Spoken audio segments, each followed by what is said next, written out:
Hypergonar trying to catch up here on a review before it becomes outdated. Based on that, you might be guessing that I am going to talk about the Aivascope 1.75. Before I even start, I'd like to thank JSD from Japan for sending me his lens before he decided to sell it, so I could run all of these tests. Thanks JSD, you're awesome. I had more fun than I originally anticipated with the Aivascope. Image quality works great for slower apertures and smaller sensors. I shot all of this on Super 35 crop on the A7S II. But once you start to move towards faster apertures, the image crumbles and we get lots of streaking, blooming, and diamond bokeh. It's hard to tell what's in focus.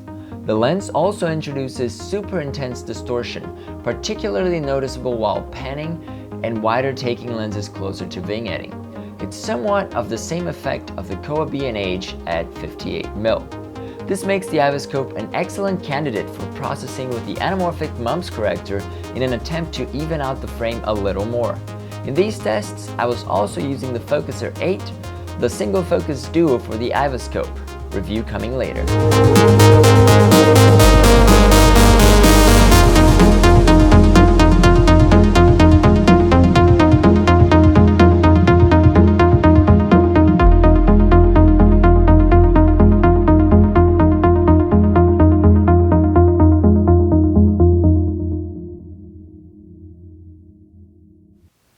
The Aivascope is a tiny, baby 1.75 times stretch scope, which is based off on the design of the Baby Hypergonar, which was meant to be used with 8mm film. It weighs 149 grams, which is less than half a pound, and it's not even 2 inches tall. Made by Valdas Misevicius, please correct me if I said your name wrong in the comments below. I'm sorry, hard name.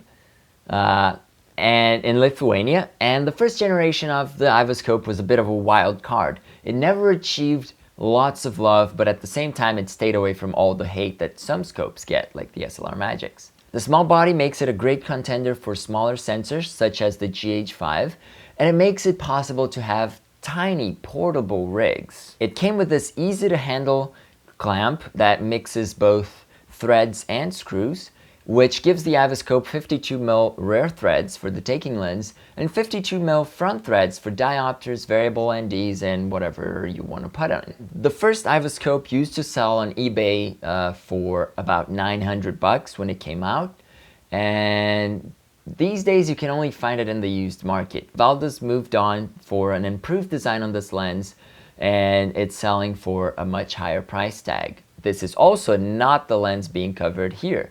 I want to do a review of the Mark II soon, but I haven't had the chance yet. Image quality was okay at f/5.6 and slower, but you can hardly tell these little letters apart when we're at f1.4 or 2. You can also notice the quality drops fast at the edges, and this blur fall off comes quite far towards the center. The Aivascope also doesn't love long lenses, and my best performers were 35 and 50mm. For everything the Aivascope lacks in image quality, it makes up for it in flares. These are some of the most awesome flares I've ever seen since I got into anamorphics.